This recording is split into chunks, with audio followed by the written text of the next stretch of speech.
Sens de la rotation d'une poulie simple. On considère un solide S1 de masse M1 pouvant glisser le long du plan incliné d'un angle alpha égale 10 degrés, suivant la ligne de plus grande pente, et un solide S2 de masse M2 relié à S1 par un fil inextensible de masse négligeable, passant sur la gorge d'une poulie P de rayon R égale 2,5 cm. On néglige les frottements. 1. Détermine l'expression de M2 en fonction de M1 et alpha pour que la poulie reste en équilibre. 2. On l'utilise par la suite.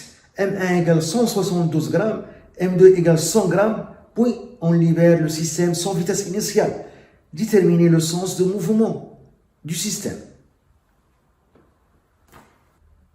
1. L'expression de M2 à l'équilibre.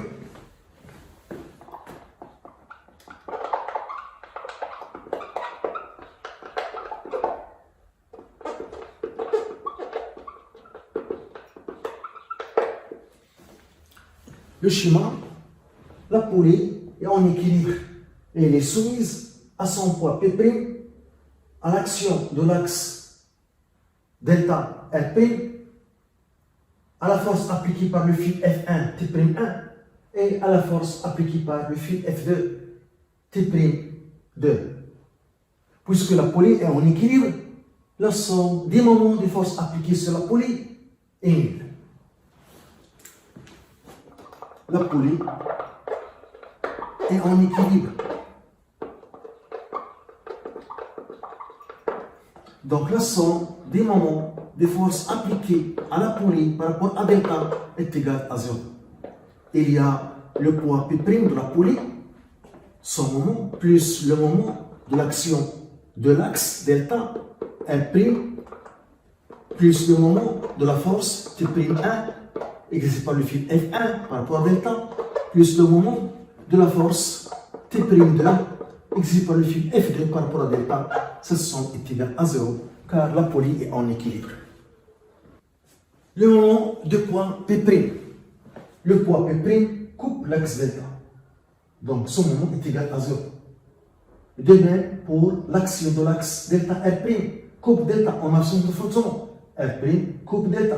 Donc, son moment est égal à 0. Donc, le moment de la force P' est égal à 0. Le moment de R' est égal à 0.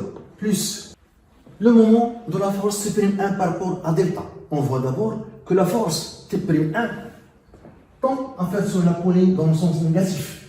Donc, son moment est négatif. Donc, moins est égal à l'intensité de la force T'1 fois la distance entre sa droite d'action et delta. Donc, l'intensité de la force T'1, c'est T'1 fois la distance entre la droite d'action de la force T'1 et delta. Delta est comme ça.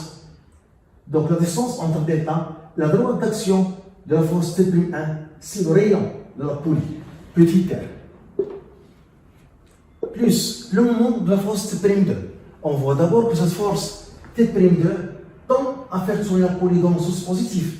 Donc, ce moment est positif, est égal à l'intensité de la force T'2, voilà, T'2, fois la distance entre sa droite d'action et delta.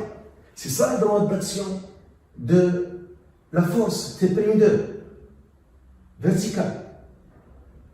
Et delta est comme ça. Donc, la distance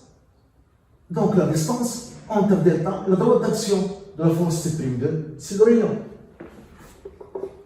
est égal à 0. Donc, on aura T'2 fois R est égal à T'1 fois le rayon R. En simplifiant par le rayon R, on obtient T'1 est égal à T'2. Les deux forces, T'1 et T'2, ont la même intensité. Le solide S1 est soumis à son poids P, à la force T1 exercée par le fil F1 et à la réaction R1 de plan incliné. La réaction R1 perpendiculaire au plan incliné car les photons sont négligeables. Et puisque S1 est en équilibre, la somme des forces appliquées est égale à 0. S1 est en équilibre.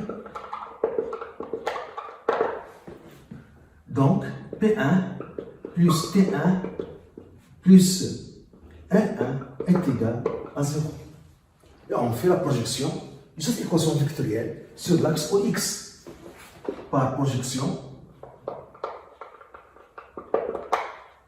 sur OX, on obtient P1X plus T1X plus R1X est égal à 0.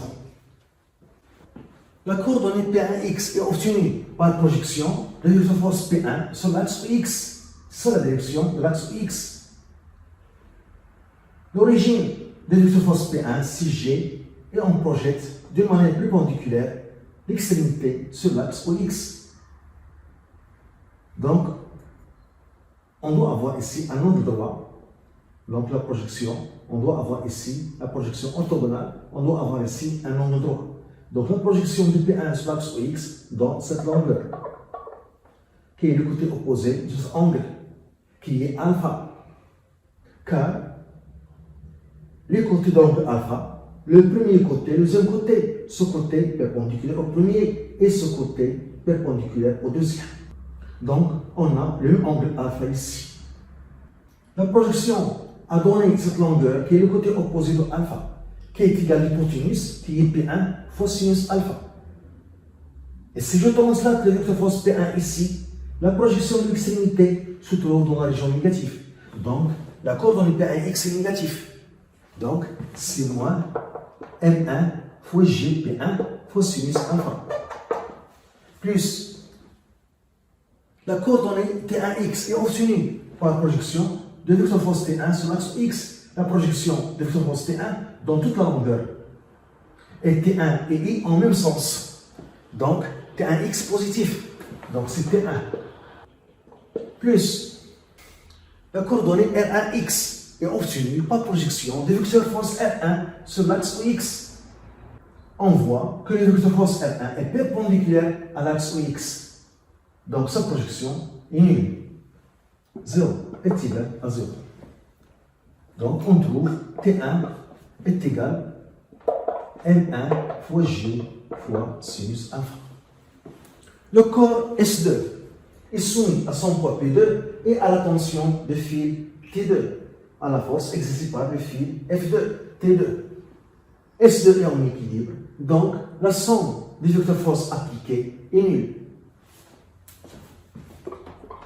S2 est en équilibre. Donc P2 plus T2 est égal à 0. On fait la projection de cette équation vectorielle sur l'axe OZ, orienté vers le bas. Par projection, sur OZ, on obtient P2Z plus T2Z est égal à 0. La coordonnée P2Z est obtenue par projection de vecteur force P2 sur l'axe OZ. La projection de vecteur force P2 sur OZ dans toute la longueur. Et on voit que le vecteur force P2 est en même sens. Donc P2Z est positif. Donc c'est P2 qui est M2 fois J. Plus la coordonnée T2Z est obtenue par projection de vecteur force T2 sur l'axe OZ. La projection de vecteur force T2 sur OZ dans toute la longueur. Mais le vecteur force T2 est en des sens opposés. Donc la coordonnée T2Z est négative. Donc c'est moins T2 est égal à 0. On trouve l'intensité T2 est égale à M2 fois J. On a trouvé les résultats. T'1 est égal à T'2. Et T1 est égal à M1 fois G fois sinus alpha. Et T2 est égal à M2 fois J. Et puisque les fils sont inextensibles et de masse négligeable, l'intensité T1 est égale à l'intensité T'1. Et l'intensité T2 est égale à l'intensité T'2. Puisque les fils sont inextensibles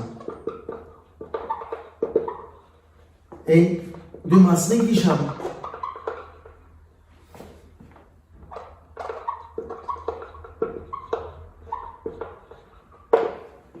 on a T1 est égal à T'1 et T2 est égal à T'2. Donc, d'après ce résultat, T'1 est égal à T'2, T1 est égal à T2. T1, c'est M1 fois G fois sinus alpha, et T2, c'est M2 fois G. Je simplifie par G et je trouve M2 est égal à M1 fois sinus alpha. C'est l'équation recherchée. Donc, lorsque le système est en équilibre, on a cette relation. M2 est égal à M1 fois sinus alpha. Maintenant, si M2 est supérieur à M1 sinus alpha, si M2 est supérieur à M1 fois sinus alpha, dans ce cas, la poulie tourne dans le sens positif et le corps S2 descend et S1 monte. La poulie tourne dans le sens positif choisi. C'est ça, le sens positif choisi. Si M2 est inférieur à M1 fois sinus alpha, dans ce cas, la poulie tourne dans le sens négatif. Et S1 descend et S2 monte. La poulie tourne dans le sens négatif.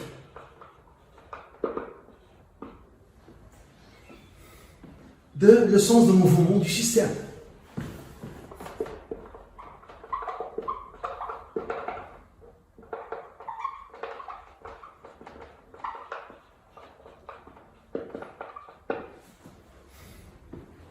On a M1 est égal à 172 grammes, qui est égal à 63 en kilogrammes. Donc 0, 172 kilogrammes. Et on a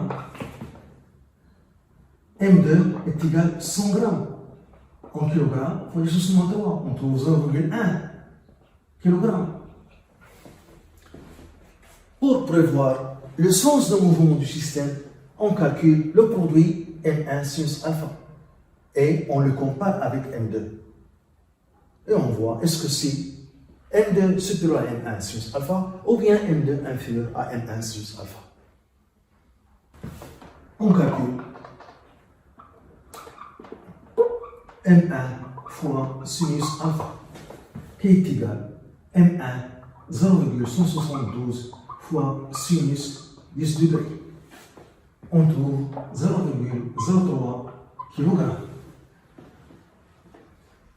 Donc on voit que M2 qui est égal à 0,1 kg supérieur au produit M1 sinus alpha qui est égal à 0,03 kg. Donc la poulie tourne dans le sens positif. S1 monte et S2 descend.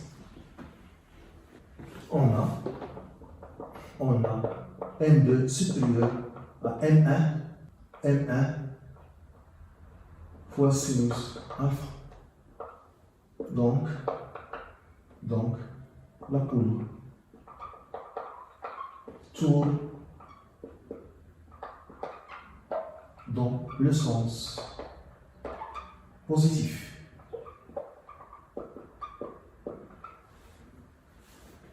Donc S1 monte, S2 descend.